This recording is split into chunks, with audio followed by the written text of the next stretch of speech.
Okay, so let's give this another try. So I'm trying to prove that f is continuous at a, so I'm starting with an arbitrary epsilon greater than 0, and ultimately I'm going to try and find a delta. So what my point was earlier is that f of a is the greatest lower bound of this set. So anything bigger than f of a will not be a lower bound for this set at all. Do we have something that would be bigger than f of a?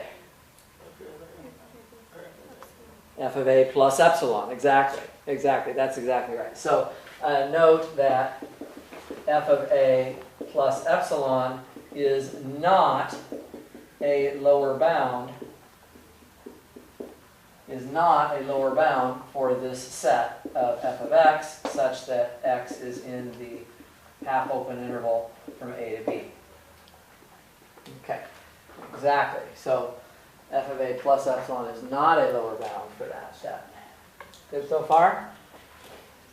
If it's not a lower bound, that means that there's something in the set that is smaller than it, right?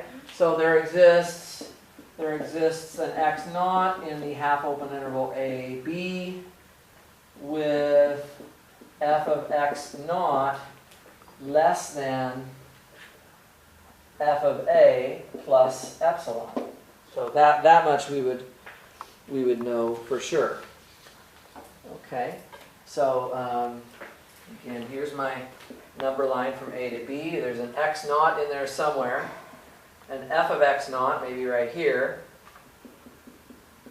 F of x naught is supposed to be less than, so here's f of a right here. And then f of a plus epsilon would be a little bit above that, right? So f of x naught is smaller than f of a plus epsilon. And of course, this is an increasing function here somehow. Right? It's going to go something like that. So that's kind of the picture of it. Okay. And we're trying, so actually we kind of have, we can rewrite this, yeah? F of x naught minus f of a is less than epsilon. I mean, that actually is looking kind of like what we want to get here, right?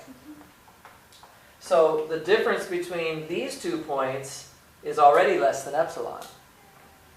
And would you agree then that anything to the left of x naught, if I picked any of these inputs here, then the y values are even closer to f of a? So that the difference between f of any of these inputs and f of a will also be less than epsilon. Does that give you a proposal for delta? Our job is to come up with a delta.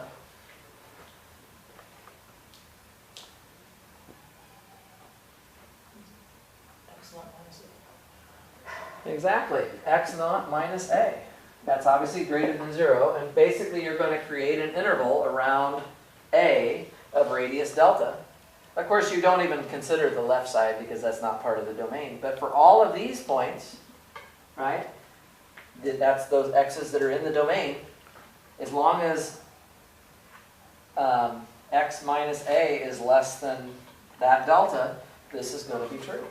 Let's just write it down, okay? So now let's assume that x is in the interval from a to b, and that the absolute value of x minus a is less than delta. Of course, x is bigger than a for sure, so we can just go ahead and say right away that x minus a is less than delta. Okay. Everybody good with that? In other words, so x minus a is less than x naught minus a, or in other words, x is less than x naught. You can actually compare those 2 points. X is less than x naught. If x is less than x naught, what can you then say? So in other words, x is somewhere here, right? X is less than x naught. X is less than f x naught. Exactly. Thus, f of x is less than or equal to f of x naught, right? Because f is an increasing function.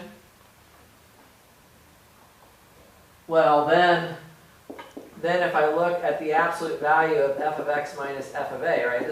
Ultimately, this is what we're checking, is that the absolute value of f of x minus f of a is less than epsilon. Well, this is what we have. first thing to notice here is that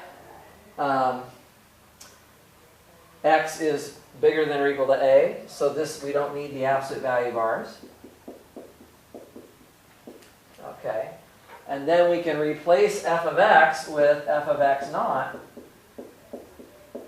because f of x naught is larger, and f of x naught minus f of a is less than epsilon, which is exactly what we wanted.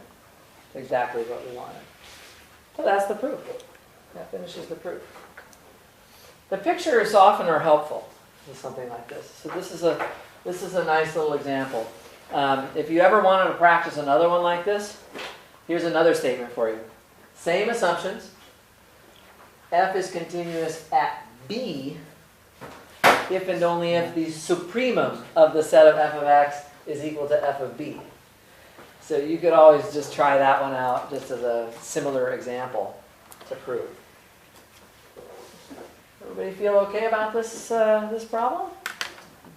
So we had a few computational examples, and then we have a theoretical one here at the end, which I think is useful to look at. We're going to talk a lot more about continuous functions next week in class. I just thought we would throw this one up here now to give you a head start on it. But if there's no other questions, I'm going to go ahead and shut off the video, and then we'll reconvene again soon.